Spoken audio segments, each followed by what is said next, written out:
श्री सीताराम नवधा भक्ति के आचार्य भाग 9 श्री बलि जी। भक्तों, आपने ये बहुत ही प्रसिद्ध श्लोक सुना होगा कि श्रवणम कीर्तनम विष्णु स्मरणम पाद सेवनम अर्चनम वंदनम दास्यम सख्यम आत्मनिवेदनम। ये भगवान विष्णु की भक्ति के 9 भेद हैं, जिसको हम नवधा भक्ति भी कहते हैं, और हर एक भक्ति के एक एक आचार्य है। तो सख्यम आत्मनिवेदन में जो सख्य भक्ति के आचार्य हैं वे अर्जुन जी हैं, और आत्मनिवेदन यानी जिन्होंने सर्वस्व निवेदन कर दिया हो भगवान को, इसके आचार्य हैं श्री बलि जी। भक्तों, भगवान के चरणों में अपना सर्वस्व और स्वयं को भी अर्पित कर देने वालों में जो बलि जी हैं वो अग्रगण्य हैं।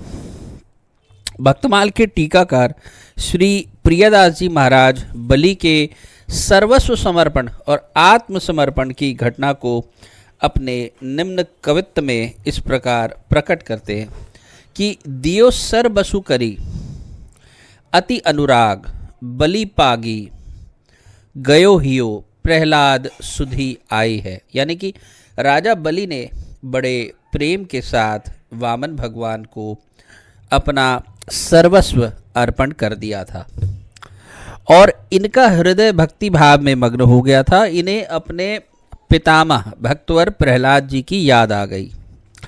याद ये आई कि उन्होंने कितने संकट सहे थे और मेरे ऊपर तो ऐसा कोई भी संकट नहीं आया है। शुक्राचार्य जी ने नीति का उपदेश दे देकर बहकाने और समझाने की कोशिश की कि ये भिक्षुक ब्रह्मचारी नहीं है, ये तो साक्षात विष्णु है और ये विराट रूप धारण करेंगे और तुम्हारा सब कुछ ले लेंगे। गुरु भरमावे नीति कही समुझावे बोली उर में न आवे केती भीति उपजाई है। परंतु राजा बलि ने जो 3 पग पृथ्वी दान करने की प्रतिज्ञा की थी उसी पर वो डटे रहे। उन्होंने उसे पूर्ण भी किया।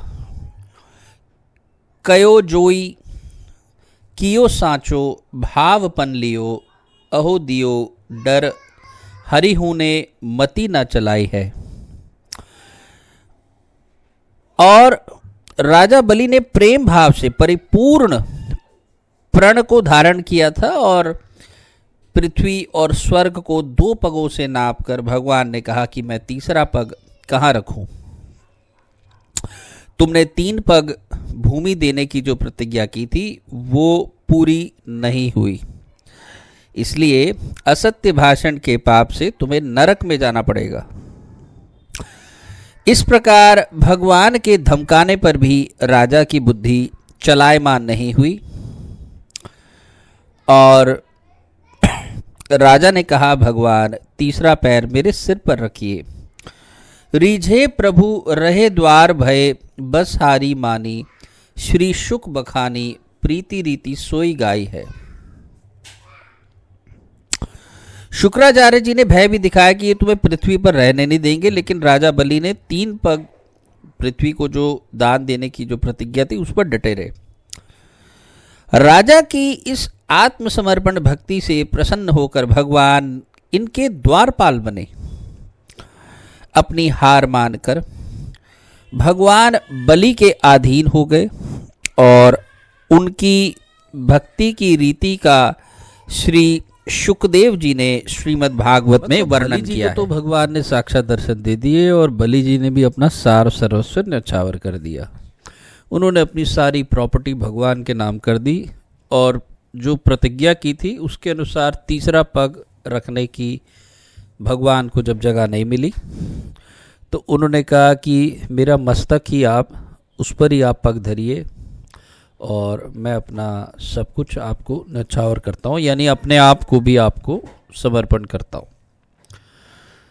भक्तों, ऐसे भाव बड़े ही दुर्लभ हैं, इसीलिए बलि जी महाराज नवधा भक्ति के नवम आचार्य हैं। शायद हम में यदा कदा ये विचार संभवतः आए ना आए, भगवान हमारे सामने आ जाए और कहे कि आप अपने सारी प्रॉपर्टी के कागज हमें दे दो, अपनी सारी वेल्थ हमें दे दो, शायद हम मना कर दें।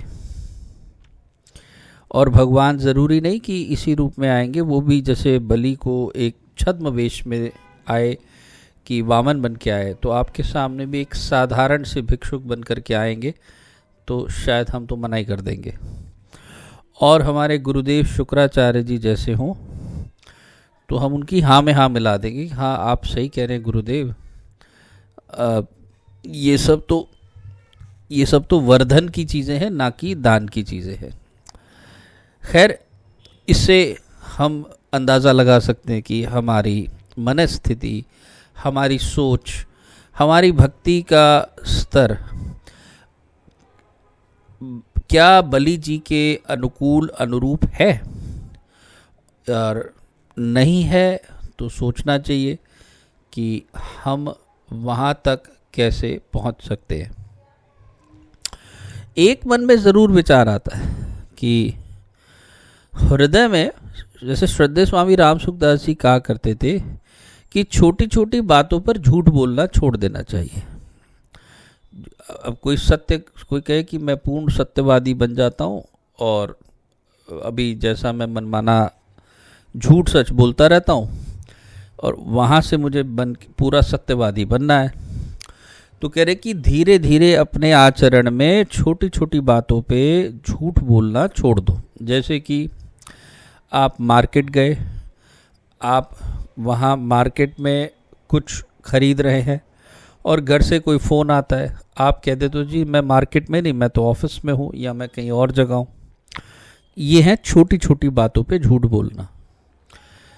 और श्रद्धेय स्वामी राम सुखदास जी कहा करते थे कि छोटी छोटी बातों पे झूठ छोड़ने से धीरे धीरे धीरे धीरे जीव में सुधार आता है, और सुधार आने से वो एक ना एक दिन पूर्ण सत्यवादी बन जाता है।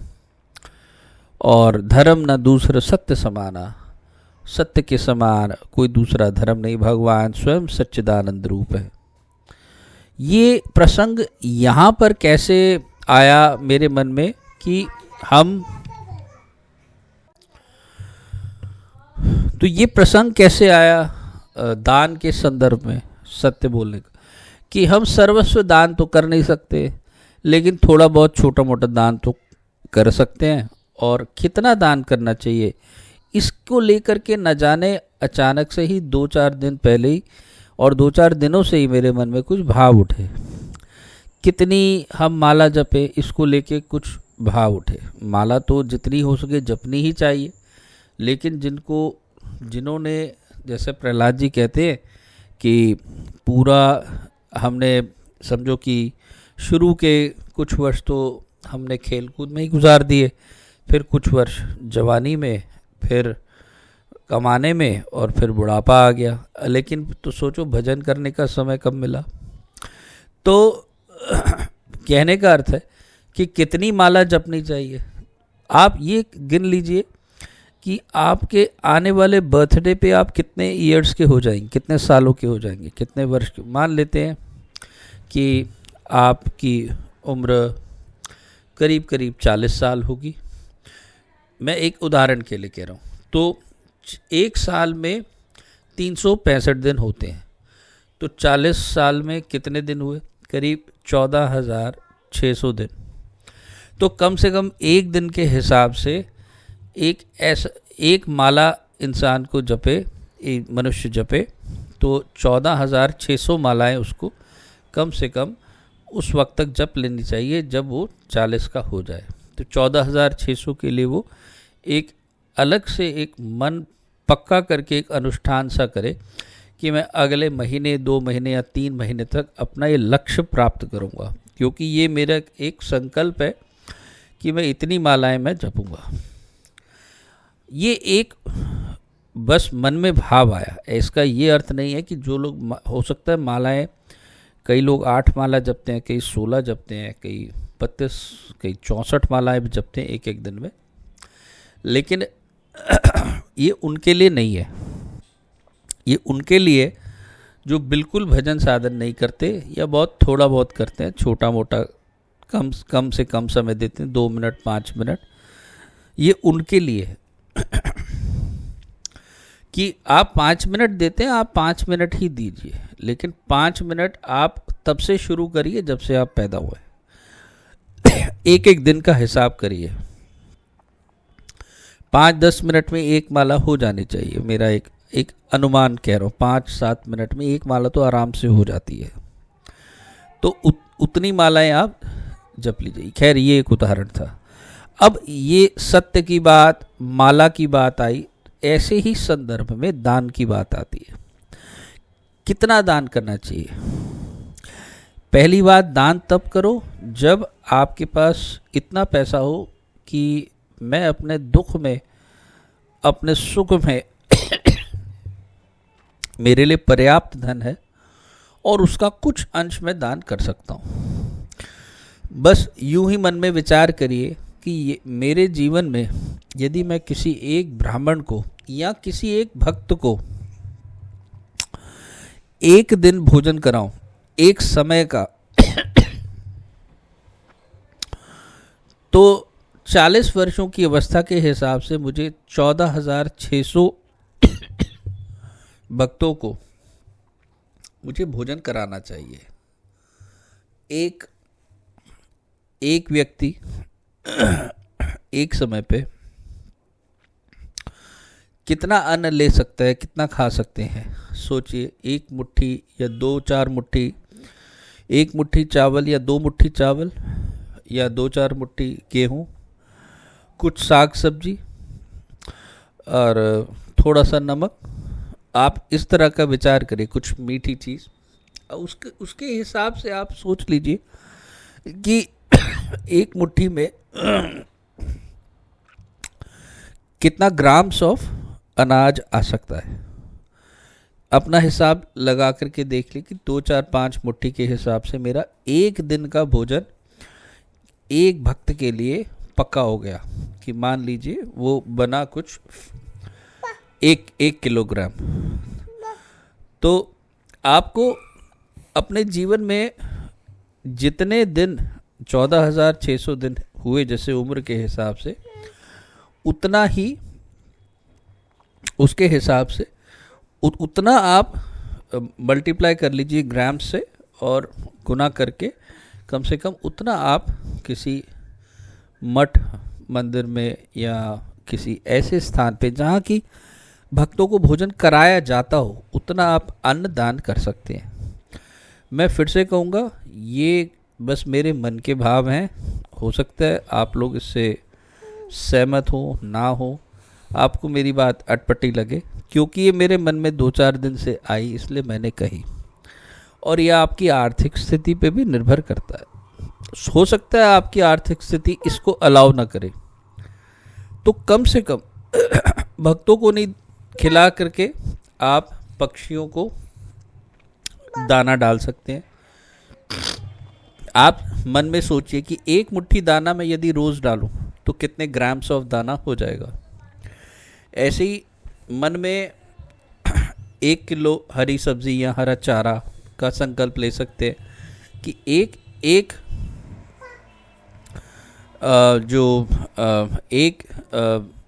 किलो चारा है उसको आप 14,600 से मल्टीप्लाई करिए, जो कि करीब 40 वर्ष की आयु के व्यक्ति के लिए होता है।